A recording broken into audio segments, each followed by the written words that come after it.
जय महाराष्ट्र. काय म्हणता मित्रांनो, तर आज होता तानापोळा. त्याच्या निमित्त आमच्या वार्डमध्ये नंदी सजावट स्पर्धा आयोजित करण्यात आली होती.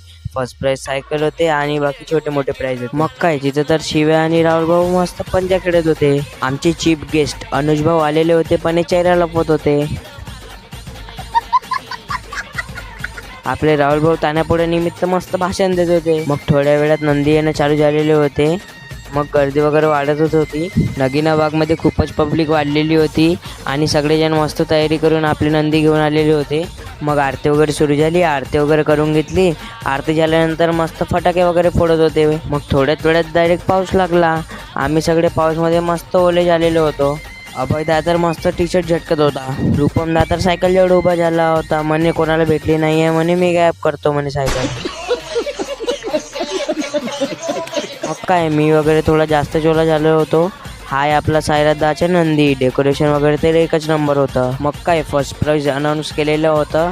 मस्त फटाके वगैरे फोडले. मग सगळे पोट्टे मस्त नाचायलाच लागून गेले. मग काय, प्राइज वगैरे देणं वगैरे झालं होतं. झालं सगळं, गाणे लावले, सगळे पोट्टे मस्त नाचत होते. मग काय, नाचून वगैरे झालं. गणपती बसणार आहे म्हणून मंडपची पूजा कर. तर मित्रांनो, असं होतं नगीना बागच्या पोळ्याच्या माहोल. हा व्लॉग इथपर्यंतच. भेटू पुढच्या व्लॉग मध्ये. त्यासाठी फॉलो सबस्क्राईब करून घ्या. बाय मित्रांनो.